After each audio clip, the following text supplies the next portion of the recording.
Hechos 1, 6 y 7, dice la Escritura. Entonces, los que se habían reunido le preguntaron, diciendo, Señor, ¿restaurarás el reino de Israel en este tiempo? Y les dijo, no os toca a vosotros saber los tiempos o las sazones que el Padre puso en su sola potestad. En esta mañana acabamos de leer un verso de las Escrituras, pero hoy vamos a exponer solamente el versículo 6. Nos vamos a centrar en el versículo 6.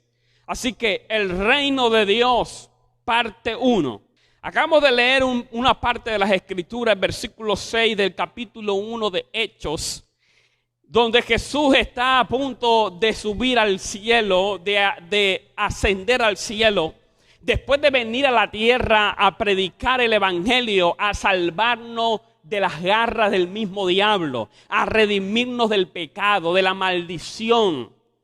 Y dice la Escritura de que Él anduvo en la tierra durante 33 años, pero su ministerio lo estuvo durante 3 años predicándonos y enseñándonos lo que el Padre quería darnos a conocer, y que era el reino de Dios. La pregunta es, pastor, ¿pero qué tiene que ver la restauración del reino de Israel conmigo? Sí tiene que ver, y te voy a decir por qué. Número 1, porque el restablecimiento de Israel, y no vamos a profundizar en eso, simplemente te voy a tocar un pequeño punto. Sí tiene que ver con nosotros, porque Israel es el reloj de Dios.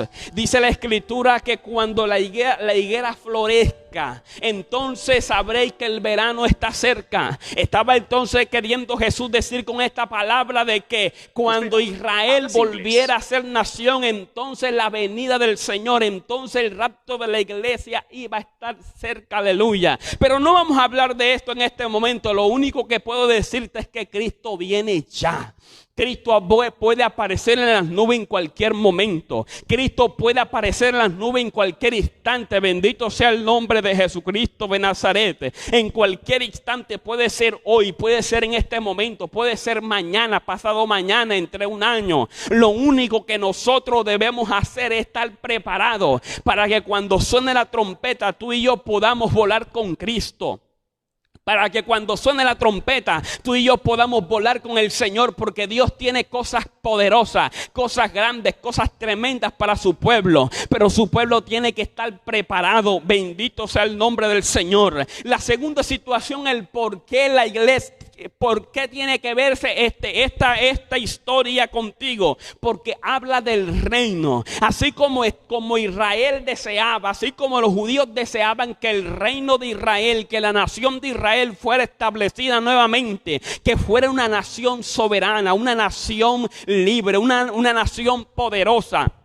Nosotros como cristianos también tenemos que desear que el reino de Dios sea establecido sobre la tierra. Cuando nosotros leemos el Padre Nuestro, dice, Padre nuestro que estás en los cielos. Número 1, clamas al Padre, santificado sea tu nombre. Eso significa entonces que la oración tiene que tener adoración. Pero dice la tercera parte, venga tu reino.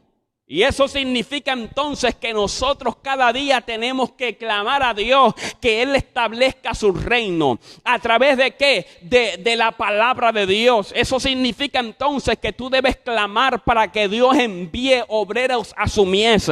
Tú debes clamar por las almas. Tú debes clamar por aquel que no conoce a Cristo. Tú debes predicarle al que no conoce al Señor.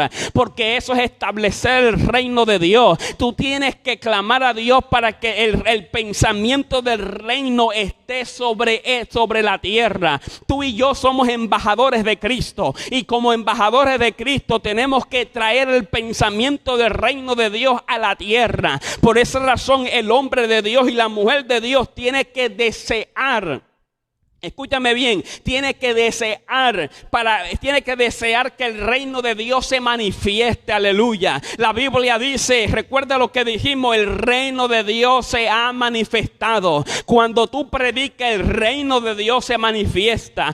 Cuando tú hablas de Jesús, el reino de Dios se manifiesta. Cuando tú das a demostrar el poderío de Dios, el reino de Dios se manifiesta. Porque Dios es poderoso y ha sido poderoso y sigue siendo poderoso, pero la iglesia tiene que tener ese deseo por el reino de Dios. Antes de pedir por el pan, antes que pedir por lo que está a tu alrededor, por el vestido, tienes que pedir para que el avivamiento sobre la tierra se derrame, porque sabemos que un gran avivamiento ya está aconteciendo en los últimos días. El profeta Joel nos dice que en los últimos tiempos derramaré de mi espíritu sobre toda carne, y dice la escritura que el apóstol Pedro también afirmó esta palabra, y de que vino el Espíritu Santo se han manifestado cosas poderosas, y hubo grandes avivamientos como en el año de 1916 cuando hubo el Pentecostés, y de ahí nació el movimiento Pentecostés, y muchos más avivamientos cuando estuvo el gran evangelista Chille Ávila, hombres de Dios que empezaron a predicar. Pero estamos en los últimos tiempos, en este momento, en los últimos tiempos de los postreros días. Bendito es el nombre del Señor. Y un gran avivamiento se acerca. Un gran avivamiento ya está tomando lugar. ¿Usted cree que la situación que nosotros estamos viviendo en esta pandemia tan tremenda, tan terrible, en donde el mundo entero se ha visto en contra de la pared arrodillado? Bendito es el nombre del Señor. Pero la iglesia no se arrodilla. No, pastor. Entonces, ¿por qué las iglesias están cerradas? Porque así Dios lo permite.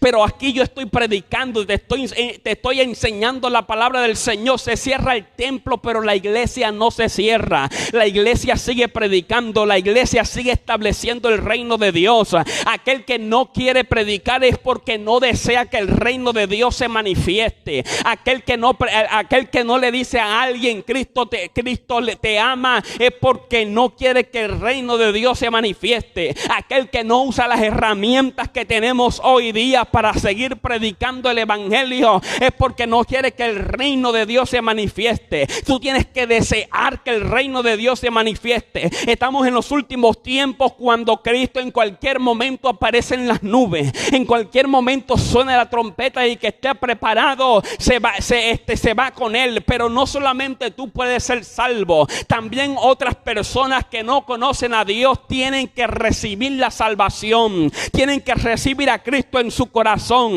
tienen que aceptar a Cristo en su corazón. La Biblia dice en Pedro, dice la escritura, que Él no quiere que nadie se pierda, sino que todos procedan al arrepentimiento. En pocas palabras, tú y yo tenemos que enseñarle a aquellas personas que no conocen a Cristo la